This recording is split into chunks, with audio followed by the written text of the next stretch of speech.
Bonjour et bienvenue dans cette série de vidéos sur l'optique ondulatoire. Comme on l'a vu en optique géométrique, on a vu comment une théorie géométrique de la lumière, essentiellement basée sur le concept de rayon lumineux, permet d'interpréter la formation des images à l'aide d'instruments optiques, les lentilles ou miroirs, etc. Alors ces théories approximatives ne rendent pas compte de l'aspect ondulatoire de la lumière. Or, on sait depuis la théorie électromagnétique de Maxwell et de sa confirmation par Hertz que la lumière est une onde électromagnétique. Dès lors, certains phénomènes optiques ne peuvent pas s'interpréter sans tenir compte de ces aspects ondulatoires. Alors nous proposons dans cette vidéo une théorie ondulatoire de la lumière moins complète que la théorie de Maxwell, mais suffisante dans de nombreux cas. Ceci étant dit, nous rappellerons quelques résultats de la théorie électromagnétique afin de garder à l'esprit la nature vectorielle et transversale de la lumière, laquelle permet d'expliquer certains phénomènes qui échappent à la théorie scalaire. Donc sans plus attendre, on aborde le modèle scalaire de la lumière. En 1865, le célèbre physicien écossais James Maxwell publie son troisième et dernier article autour des phénomènes électriques et magnétiques et perce le secret de la lumière. D'une part, il réussit le tour de force d'unifier les phénomènes électriques et magnétiques en inventant le concept de champ électromagnétique, pour lequel il donne les célèbres 4 équations, qui sont nommées d'ailleurs par son nom, les équations de Maxwell. D'autre part, sur la base de ces équations, Maxwell prédit l'existence d'ondes électromagnétiques et calcule leur vitesse dans le vide. Alors la valeur de cette vitesse qu'il va trouver est si proche de celle de la lumière que la coïncidence lui semble peu probable. 9 ans après la mort de Maxwell, en 1888, le physicien Hertz confirme l'existence de telles ondes en découvrant les ondes radio. Donc il devient très clair que la lumière visible, c'est juste un cas particulier avec des fréquences trop grandes pour être directement accessible. Alors, dans la suite, on va rappeler quelques résultats qui concernent les ondes électromagnétiques avant d'attaquer la théorie scalaire de la lumière. Alors, rappelons d'abord que l'établissement de l'équation des ondes est venu de l'étude des vibrations d'une corde de violon. En effet, John Bernoulli reprend l'expérience de la corde de violon et constate que ces vibrations forment une sinusoïde et que la variation de son amplitude en un point forme également une courbe sinusoïdale qui met en évidence ce qu'on appelle les modes de vibration. Puis, D'Alembert reprend le modèle des masses ponctuelles liées par des ressorts et établit uniquement à partir des équations que les vibrations de la corde dépendent à la fois de l'espace et du temps. Donc l'équation des ondes, qu'on appelle l'équation de D'Alembert, c'est une équation générale qui décrit la propagation d'une onde, qui peut être représentée soit par une grandeur scalaire ou encore par une grandeur vectorielle, et elle s'écrit sous la forme delta U, où delta c'est le Laplacien et U c'est la grandeur physique, ça peut être, on a dit, un scalaire ou un champ vectoriel, qui est égal à 1 sur c carré, avec c c'est la vitesse de propagation de l'onde dans le milieu, multiplié par la dérivée partielle seconde de u par rapport au temps. Puis, dans le vide, d'après les équations de Maxwell qu'on peut combiner, on obtient des relations en termes du champ E, du champ électrique E et du champ magnétique B.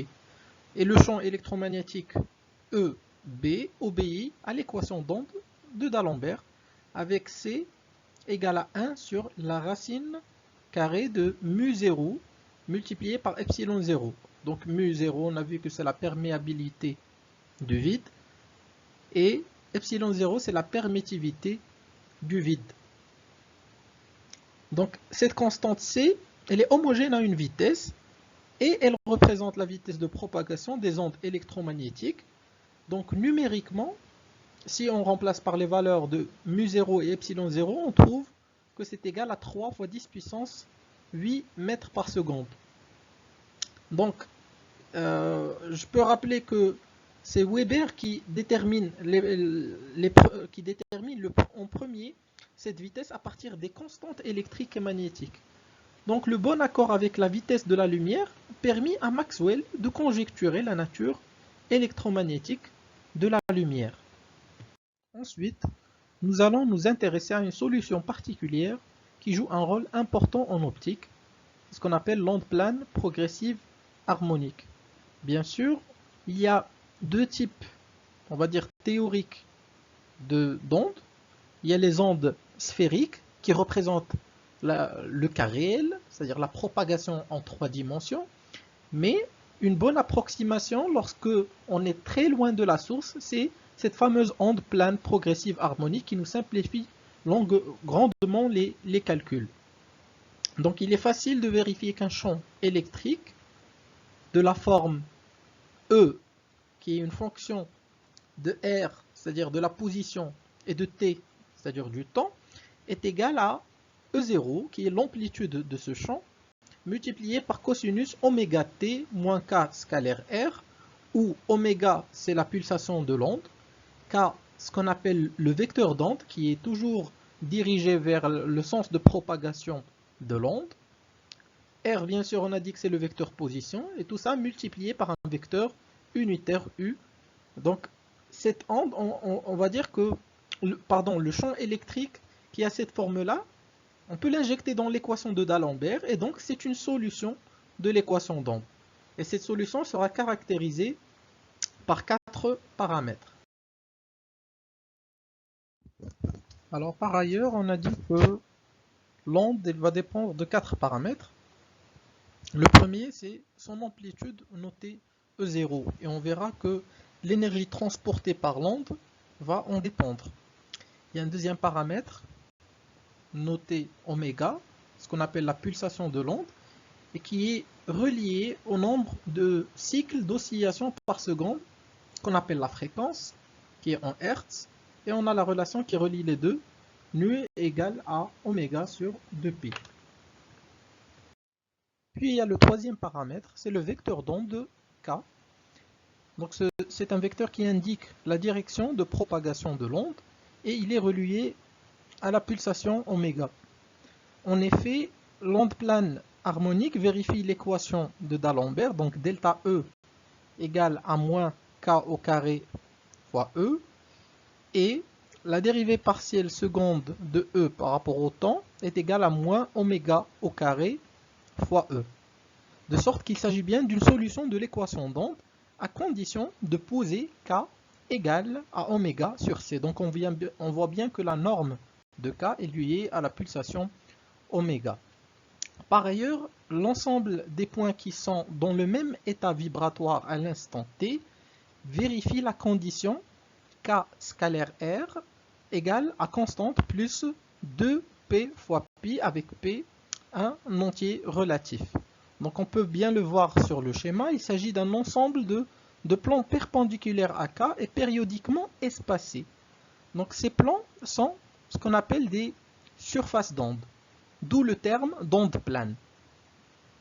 Ces surfaces d'onde se déplacent au cours du temps à la vitesse c, et par définition, la distance qui sépare deux plans d'onde consécutifs, c'est ce qu'on appelle la longueur d'onde, et on a k fois lambda, le vecteur d'onde fois la longueur d'onde lambda, égale à 2pi. C'est une relation importante où on peut tirer l'expression de lambda. Donc lambda égale à 2pi sur k, qui est égal à c sur v, qui est aussi égal à c fois t. Et comme on le voit, la longueur d'onde est aussi la distance que parcourt l'onde durant une période t. Et puis, il y a le dernier paramètre qu'on appelle l'état de polarisation de l'onde. Donc il est décrit par le vecteur unitaire U, qui se trouve toujours dans le plan d'onde.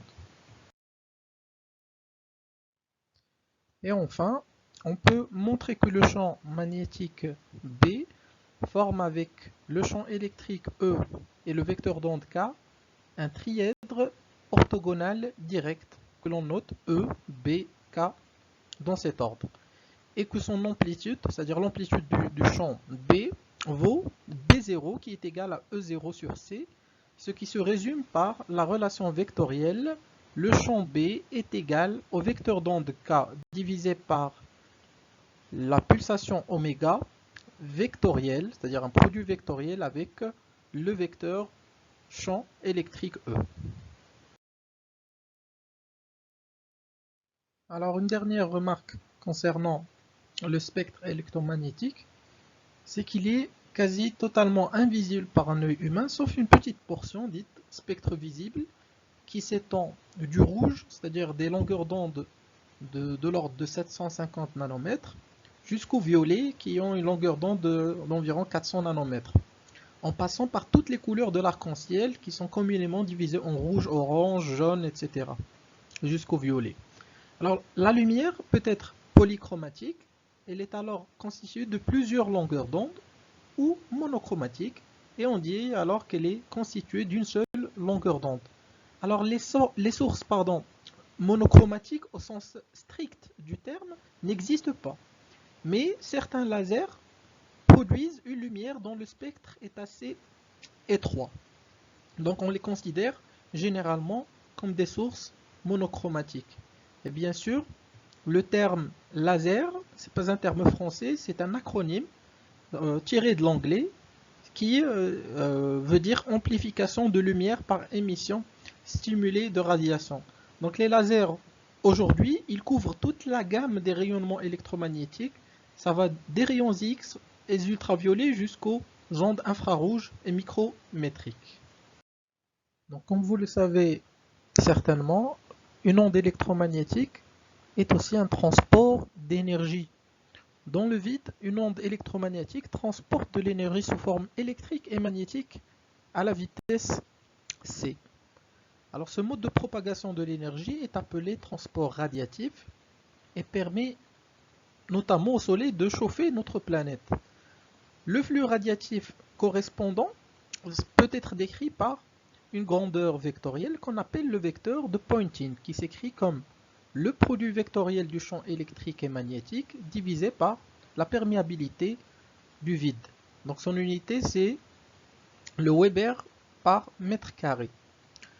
Le flux d'énergie électromagnétique correspondant, qui est une grandeur en watts, rayonné à travers une surface S, s'écrit comme la double intégrale selon S du vecteur de Poynting scalaire ds.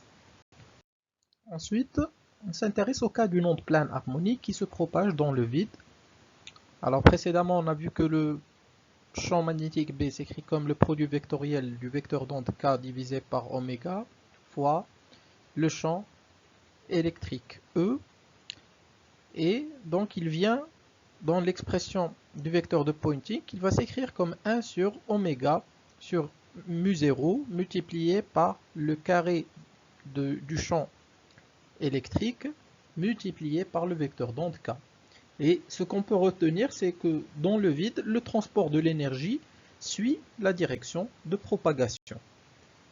Ensuite, en injectant la dernière expression du vecteur de Poynting dans l'expression du flux de l'énergie électromagnétique, alors le flux d'énergie reçu sur un capteur d'air noté grand S situé perpendiculairement à la direction de propagation s'écrit comme S sur mu0 fois C multiplié par le carré du champ électrique. Or, pour la lumière, le champ électrique varie au cours du temps à une fréquence supérieure à 10 puissance 14 Hz. Alors ces variations sont inaccessibles compte tenu du temps de réponse limité des capteurs. C'est pourquoi la réponse des détecteurs est toujours fonction d'un flux moyen qui se calcule comme la moyenne du flux qui est égale à S sur mu0C, puisque c'est constant, multiplié par la valeur moyenne du carré du champ électrique. Ainsi, un détecteur de lumière, ça peut être un capteur ou une cellule CCD ou bien l'œil tout simplement, un détecteur de lumière il est sensible au carré moyen du champ électrique. Alors dans toute la suite, on va appeler à intensité du rayonnement la quantité décrite par la valeur moyenne du carré du champ électrique. Cette grandeur en unité arbitraire, elle va mesurer la répartition du rayonnement déposé en différents points de l'espace. Il est utile de noter que la propagation des ondes électromagnétiques est plus complexe dans les milieux matériels par opposé au vide. Pourquoi? Car on va dire, la matière interagit avec les champs électriques et magnétiques transportés par l'onde. Alors pour décrire le comportement du rayonnement, il faut compléter les équations de Maxwell par des équations qui décrivent la réponse du milieu aux champs électromagnétiques. Donc nous allons considérer le cas des milieux diélectriques, par exemple le verre, qui joue un rôle important en optique. Dans de tels milieux, la réponse de la matière à une onde électromagnétique se traduit essentiellement par l'apparition d'une polarisation. Donc si le champ électrique n'est pas très important, la polarisation prend une forme très simple. Donc elle sera décrite par le vecteur P, vecteur polarisation, qui dépend de l'espace-temps, donc de R et de T, qui est égal à epsilon 0 fois xi E, qu'on appelle la susceptibilité électrique du milieu, c'est une grandeur sans dimension, multipliée par le champ électrique. Alors cette relation, elle traduit la linéarité et l'isotropie de la réponse, car xi E c'est un scalaire. On montre que dans de tels milieux, le champ électromagnétique va vérifier l'équation d'onde suivante. Ainsi, dans un milieu diélectrique, on va dire linéaire, homogène et isotrope, les ondes électromagnétiques se propagent à une vitesse inférieure à la célérité c, et il est donné par V égale à C sur la racine de 1 plus xi E, et on définit l'indice optique par le rapport de la célérité de la lumière dans le vide et de la vitesse dans le milieu, qui est également identique à la racine carrée de 1 plus la susceptibilité électrique. Alors, l'indice N, l'indice optique, c'est une grandeur qui intervient dans la loi de la réfraction. Et donc, pour les milieux transparents usuels, l'indice est de l'ordre de l'unité, comme l'indique le tableau ci-dessous. Et dans ces milieux, la longueur d'onde, on va la noter lambda prime, elle est différente de lambda par opposition à la longueur d'onde dans le vide. C'est la distance que parcourt l'onde durant une période et elle dépend de l'indice de réfraction puisque elle s'écrit comme la vitesse de l'onde fois la période qui s'écrit également comme c fois t sur n qui est par conséquent égal à la longueur d'onde dans le vide divisé par n. Alors pour éviter toute confusion, lorsque l'on indiquera la longueur d'onde d'une source lumineuse, on choisira de préciser sa longueur d'onde lambda dans le vide, qui ne dépend que de la fréquence de la radiation. Alors si on oublie les aspects quantiques de la lumière, on peut dire que l'ensemble des phénomènes optiques est très bien décrit par la théorie de Maxwell. Donc on peut, on va dire naïvement, adopter un point de vue purement électromagnétique pour appréhender toute l'optique. Mais en fait, ce n'est pas forcément une bonne idée pour deux raisons. Alors, même pour des situations simples, les équations de Maxwell débouchent toujours sur des calculs, on va dire, infaisables, à la main. Certes, il existe quelques solutions exactes, mais une simplification est souvent nécessaire. D'autre part, historiquement, un modèle fécond et simple à apprendre fut inventé avant l'avènement de la théorie de Maxwell. Bien qu'approximative, cette approche qu'on appelle la théorie scalaire de la lumière rend compte de la plupart des situations que l'on rencontre en optique. Donc c'est cette théorie qui va nous guider pour ce cours. Alors nous cherchons à décrire la propagation de la lumière dans des milieux transparents dont éventuellement l'indice de réfraction peut varier selon l'espace. L'approche que nous adoptons est appelée approximation scalaire car elle repose tout simplement sur deux approximations. La première, c'est la notion de rayon lumineux que l'on a déjà utilisée en optique géométrique. Et la deuxième, c'est la notion d'onde scalaire qui permet de définir l'état vibratoire de chaque point d'un rayon. Alors l'approximation scalaire de la lumière consiste à dire que la lumière est décrite par un ensemble de rayons lumineux indépendants. Ces rayons lumineux sont caractérisés par une direction de propagation U et une vitesse de propagation dans le milieu, V égale à C sur N, où N c'est l'indice optique local du milieu. Donc un rayon lumineux est une courbe tangente à U, au vecteur U en chacun de ces points. De plus, on définit l'état vibratoire de l'onde lumineuse par une grandeur scalaire, notée ψ, qui dépend de R et de T, et qui représente la composante du champ électrique de l'onde électromagnétique le long de sa direction de polarisation.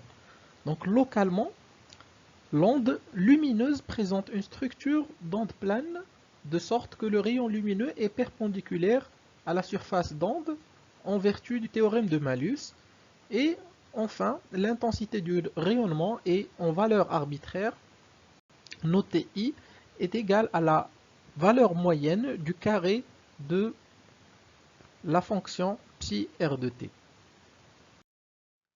Il faut savoir que cette approximation se justifie à partir des équations de Maxwell à condition de supposer que l'indice de réfraction varie sur des échelles bien supérieures à la longueur d'onde.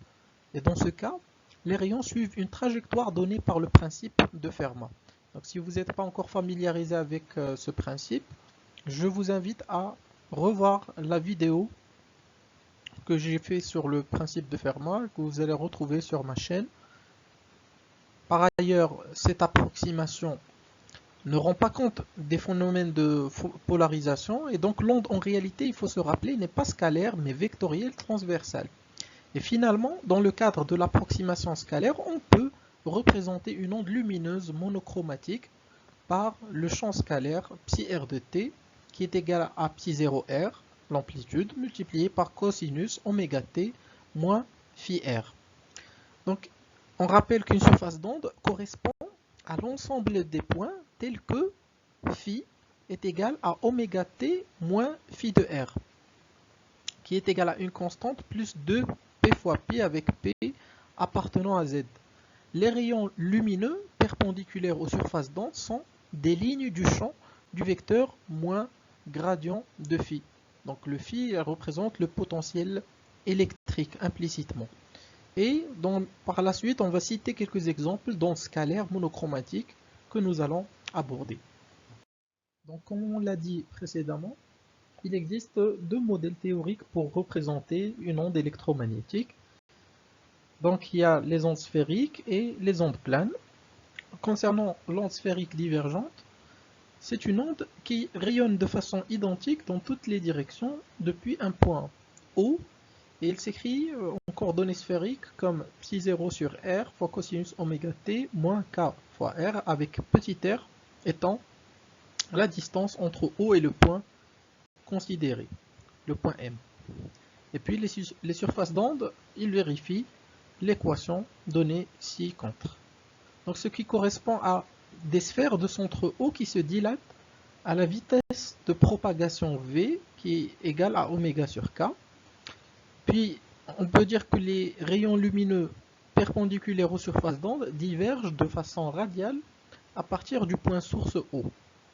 Et en ce qui concerne l'amplitude, alors l'amplitude elle décroît comme l'inverse de R par conservation de l'énergie au fur et à mesure que les surfaces d'onde vont se dilater, l'air de celles-ci vont augmenter comme R carré, ce qui impose à l'intensité de décroître elle comme l'inverse du carré de R. Puis pour l'onde sphérique convergente, on obtient une onde sphérique convergente si on change le vecteur d'onde K en son opposé moins K, ce qui donne ψ r de t qui s'écrit comme ψ0 sur r fois cosinus oméga t plus kr, et donc les rayons sont radiaux et convergents. Bien sûr, lorsqu'on s'éloigne, ou bien lorsqu'on éloigne une source lumineuse à très grande distance, alors dans ce cas, on obtient les ondes planes. Donc dans ce cas, les rayons qui qui vont arriver seront quasi parallèles et les surfaces d'onde quasi planes. Dans ce cas, la structure locale de l'onde peut être modélisée par la fonction psi r de t qui s'écrit comme psi0 fois cosinus oméga t moins le produit scalaire du vecteur d'onde k et le vecteur position petit r. Donc maintenant, on aborde le concept de chemin optique. Alors le chemin optique parcouru par un rayon entre deux points A et B de l'espace est la quantité notée grand L de AB qui est égale à l'intégrale curviligne entre les points A et B de la quantité n fois ds, où n c'est l'indice optique du milieu et s désigne l'abscisse curviligne le long du rayon considéré. Alors cette quantité qui est homogène à une longueur est liée à la durée de propagation du rayon. En effet, entre deux points A et B, cette durée s'écrit tau comme étant égale à l'intégrale entre A et B de la quantité ds sur V, qui est aussi égale à 1 sur C fois l'intégrale de A à B de nds, qui est finalement égale à LAB, le chemin optique, divisé par la célérité de la lumière. Alors maintenant, supposons un rayon monochromatique de pulsation oméga qui va se propager du point A vers le point B. Donc au point A, son état vibratoire est donné par la fonction psi0 de A fois cosinus oméga t moins phi, où phi c'est la phase à l'origine. Et au point B, du fait de la propagation de ce rayon lumineux, on va trouver une expression qui dépend de oméga t, mais aussi de oméga fois LAB sur C moins phi. Et donc en utilisant le fait que la pulsation sur la célérité de la lumière est égale à 2π sur lambda, on trouve que le long d'un rayon, le déphasage entre deux points A et B est donné par la relation très simple delta de phi entre A et B égale à 2π sur lambda fois le chemin optique allant de A jusqu'à B. C'est-à-dire que pour une onde monochromatique, le déphasage entre deux points d'un rayon ne dépend que du chemin optique entre ces deux points. En fait, les choses sont un peu plus compliquées, car si vous vous rappelez bien, l'onde monochromatique, c'est juste une idéalisation. Et donc, l'état vibratoire d'une source monochromatique, il dépend du processus d'émission et il varie au cours du temps de façon imprévisible sur une échelle plus ou moins longue, suivant ce qu'on appelle la cohérence de la source. Et bien sûr, on va faire un chapitre sur ce concept-là. Donc, dans ce cas, ce qu'il y a à retenir, c'est que le calcul précédent, il va être modifié légèrement. Et on trouve que le long d'un rayon, le déphasage entre deux points A et B est donné par la relation suivante où on injecte le déphasage delta phi. Autrement dit, le déphasage entre deux points d'un même rayon présente deux contributions. L'une qui augmente au cours du trajet, qui dépend du chemin optique, donc à cause de la propagation à vitesse finie, et l'autre qui varie à cause du processus d'émission de la source. Et donc on va discuter au final les représentations d'une onde scalaire monochromatique. Et donc dans la littérature, soit on utilise une première méthode qu'on appelle la méthode de Fresnel, ou encore on utilise la représentation complexe. Alors pour illustrer la représentation de Fresnel, on va considérer un signal sinusoïdal psi de t qui s'écrit comme A fois cosinus oméga t plus phi. Alors on peut penser à l'état vibratoire d'une onde lumineuse en un point de l'espace, ou encore cela peut tout aussi bien être un signal électrique dans un circuit. Donc la représentation de Fresnel, elle est indépendante, c'est une représentation mathématique d'un signal. On peut interpréter ce signal comme la projection, par exemple, sur l'axe OX d'un vecteur psi du plan qui a une longueur A, et faisant un angle oméga t plus phi par rapport à l'axe OX. Donc un tel vecteur tournant est appelé phaseur ou encore vecteur de Fresnel. Alors l'intérêt de cet outil est qu'il permet notamment de ramener le problème d'une somme de signaux harmoniques à un problème d'addition vectorielle tout simple. Par exemple, imaginons deux ondes harmoniques de phase oméga 1t plus phi 1 et oméga de t plus phi 2, comme le montre le schéma, d'amplitude respectifs A1 et A2, arrivant en un point de l'espace. Alors l'onde résultante s'écrit tout simplement comme l'addition de ces deux quantités qu'on peut réécrire sous la forme d'une amplitude A de t fois cosinus phi de t, qui a pour représentant vectoriel le vecteur obtenu en mettant bout à bout les deux phases. Donc A de t, c'est la longueur du vecteur résultant, et phi de t, c'est l'angle que fait ce même vecteur par rapport à l'axe OX. Alors cette méthode a surtout un intérêt lorsque les signaux que l'on ajoute sont tous synchrones. Dans ce cas, tous les phaseurs tournent à la même vitesse angulaire, et on peut fixer arbitrairement t égale à 0 pour simplifier l'étude. Une fois l'amplitude résultante obtenue, on en tire l'intensité lumineuse, qui s'écrit encore une fois comme la valeur moyenne de psi au carré, qui est dans ce cas toujours égale à 1/2 fois a au carré. Et pour la notation complexe, on sait qu'un vecteur du plan peut être associé à un nombre complexe qui est composé d'une partie réelle et une partie imaginaire. Alors si on prolonge la représentation de Fresnel, qui représente l'onde scalaire par un vecteur, il est donc tout naturel d'associer à un signal harmonique de type A cosinus oméga t plus phi un nombre complexe noté psi bar, avec A bar l'amplitude complexe qui est égale à grand A fois l'exponentielle de I phi. Et bien sûr, le signal réel s'obtient simplement en prenant la partie réelle du complexe associé. Bien sûr, l'intérêt de la notation complexe par rapport à la méthode de Fresnel, c'est qu'il permet de faire toute opération linéaire telle que l'addition, la dérivation ou l'intégration, puis de prendre la partie réelle à la fin sans perdre l'information. En effet, nous avons les relations et les propriétés algébriques suivantes.